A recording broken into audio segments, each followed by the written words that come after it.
Hey guys, Dr. Carmen Bryant here with NursingSchool911.net, back with another video for you guys. And today we're going to be talking about Addison and Cushing disease, so a little endocrine for y'all.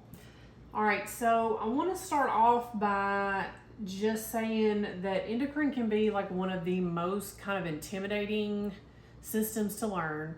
It does not have to be.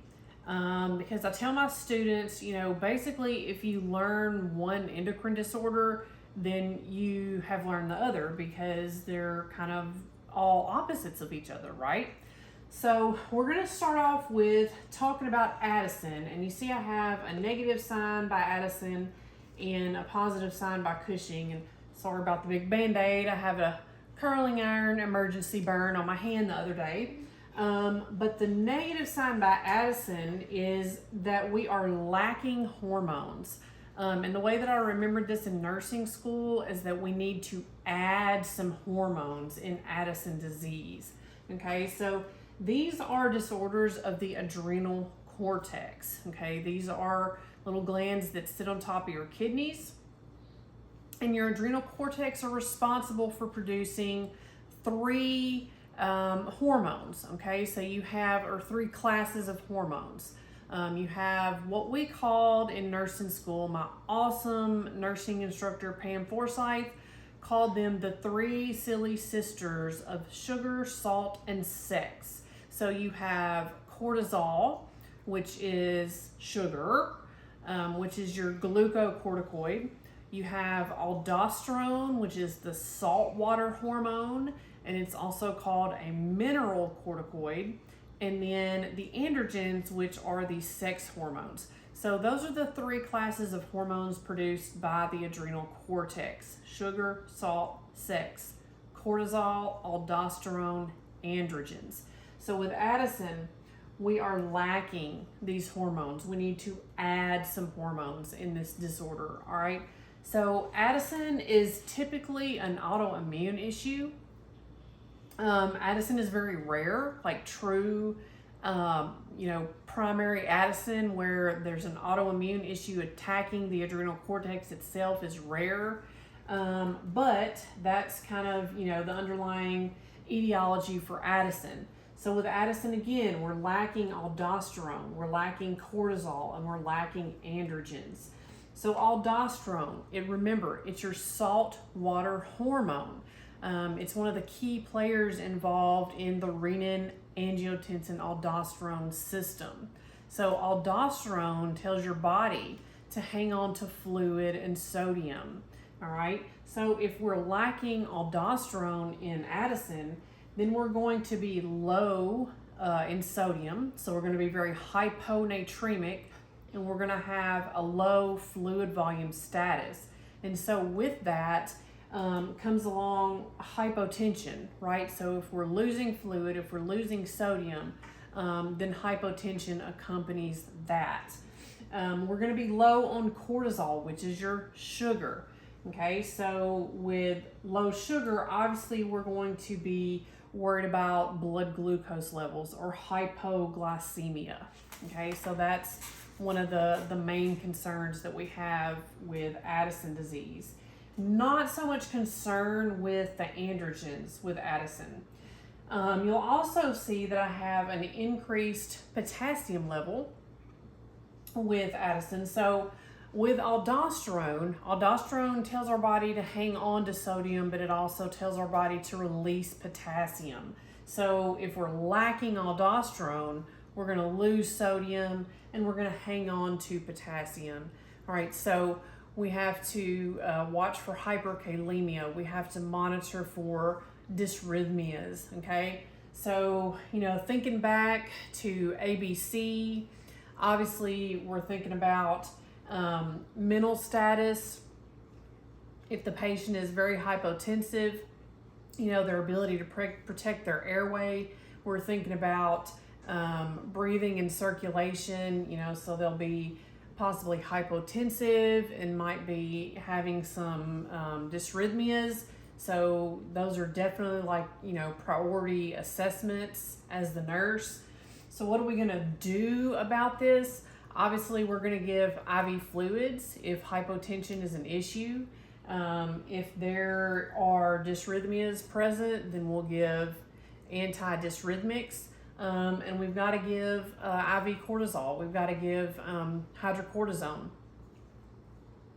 These patients will need to be educated on wearing a medic alert bracelet because, after they're released from the hospital and they go out into the public and, let's say they have an adrenal crisis or an Addisonian crisis, and let's say they pass out at Outback or something, it will be very, very helpful to the medics and whoever responds to see that medic alert bracelet and know that that patient is an Addison patient and that they are going to need, a very specific type of treatment, including, IV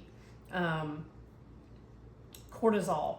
Also, so hydrocortisone, will replace the cortisol aspect. With aldosterone, they'll need something called fludrocortisone. And so that kind of replaces the sodium, that we lose in Addison disease. So how is Addison disease diagnosed? I've got the ACTH stimulation test. So ACTH is adrenocorticotropic hormone, and it is produced by the pituitary gland. So the pituitary produces ACTH, which travels to the adrenal cortex to stimulate the cortex to produce aldosterone, cortisol, and androgens. So let's say we have somebody where we suspect Addison and we give them ACTH, and we're going to draw a blood level before we give the ACTH of cortisol. We're measuring the cortisol level. We give the ACTH. It's also referred to as cosentropin or cosentropin. I'm not real sure if I'm pronouncing that correct, but either way, it's an ACTH stimulation test. So we give the ACTH, then we redraw the blood at 30 minutes or 60 minutes or whatever. Then we're going to redraw a cortisol level. If that cortisol level does not spike up to at least above 20, then we definitely have a diagnosis of primary Addison, meaning that the adrenal cortex is absolutely not responding to the ACTH that we've given. And so there's an issue with the adrenal cortex itself. And so that would be primary Addison disease. It's primarily something wrong with the adrenal cortex. Okay, so Addison, the medical emergency, I kind of touched on that a little bit with the medic alert bracelet. But Addison can develop into something called Addisonian crisis or adrenal crisis. It's the same thing. But basically you have someone with an underlying Addison disorder, and they have some sort of stressful event. Either they get physically ill or some kind of psychological stress. Then, what happens there is that stress kind of causes the Addison to kick into overdrive. And it uses up what little stress hormones that these patients already have. Remember, we need to add hormones in Addison. So we're already low on aldosterone, we're already low on cortisol, and we're already low on androgens. Cortisol is our stress hormone, okay? So if we're in a stressful situation and we need that cortisol to kick in because of that fight or flight response, and it's just not there, these patients with Addison can go into, an extreme situation of hypotension, of really, really low blood sugars, really low sodium levels, possibly extreme hyperkalemia, with dysrhythmias and things like that. So that would be the Addisonian or adrenal crisis. And again, we would treat that with IV fluids, replenish those volumes. We would give hydrocortisone, IV cortisol. We would give the fludrocortisone to replace the aldosterone and treat the patient that way. All right, so on the flip side, we have Cushing disease, and we have a plus sign because we have too much cortisol. So remember, Cushing is mainly cortisol. So this is, pretty much going to be the opposite of Addison as far as the manifestations that you're going to see. So if we have too much cortisol, what's our blood sugar going to look like? The patient's going to be very hyperglycemic. Cortisol, it's a stress hormone. It also increases our body's response to epinephrine and norepinephrine. So we would see increased blood pressure. We would see hypertension. We would see edema with fluid retention. We would see weight gain. Cortisol also has somewhat of an unknown effect on cognition and on mood. And so people with Cushing, typically they suffer from depressive symptoms and sometimes have to be treated with antidepressant medication. They're going to be very, very fatigued, mental fog. So kind of the mental, manifestations, the depressed mood, the fatigue, the lethargy, the wanting to sleep all the time. That's very characteristic of Cushing. Some other things that we really associate with Cushing are the physical aspects of how these patients appear. I've been doing this so long now, I can pretty much pick out people in a crowd that have Cushing disease. So you think about your patients that have COPD and that are on long-term, prednisone, long-term steroids or whatever. All right, you think about that very, very thin skin that they get, and it's really hard to start an IV on them, right? You're going to see the same thing in people with Cushing. So very, very thin skin. You're going to see striae, which are like those red, stretch mark looking markings on the patient's abdomen. You're going to see a rounded face, what we call a moon-shaped face, so a very rounded, full face with the weight gain, with the edema. Something called a buffalo hump, where fat tends to accumulate back here on the upper back of the patient.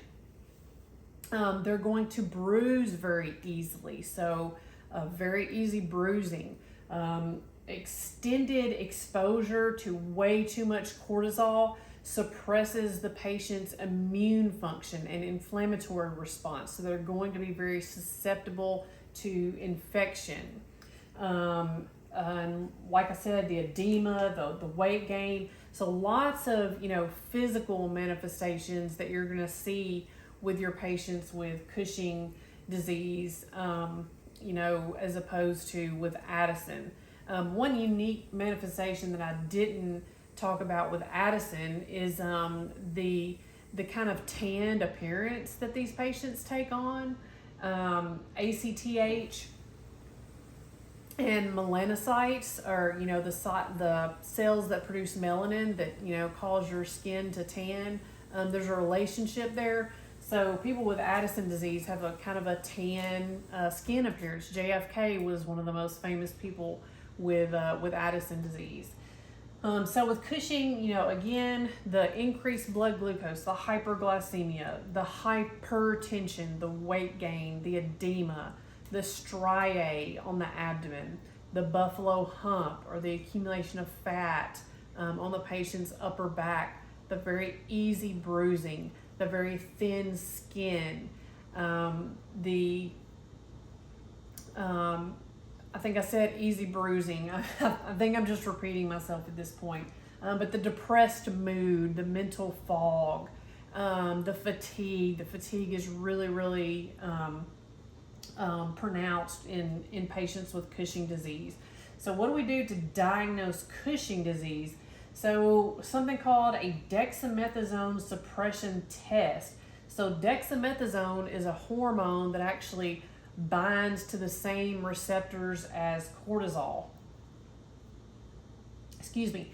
So if we give dexamethasone, then we would expect that these elevated cortisol levels would go down, right? So if we give the dexamethasone, the cortisol levels remain elevated, then we can say that this patient has Cushing disease. So it's either like a pituitary tumor that's excreting, putting out too much cortisol, or it's either a tumor of the cortex that's putting out too much cortisol, or some type of tumor somewhere else in the body that is producing ectopic cortisol. So with these patients, what are we going to do? Daily weights are going to be important to monitor for the weight gain, the edema. I's and O's are going to be very important. Frequent, blood sugar checks, maintaining, a blood glucose level within normal limits, and kind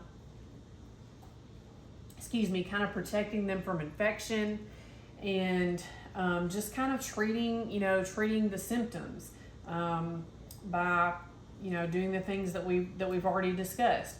And so, like I said, kind of wrapping up, Addison and Cushing, are pretty well opposite of each other. Addison, remember, we need to add those hormones, we need to add the sugar, salt, and sex. And with Cushing, we have too much of the cortisol. Cushing, cortisol. So Cushing, too much sugar. All right.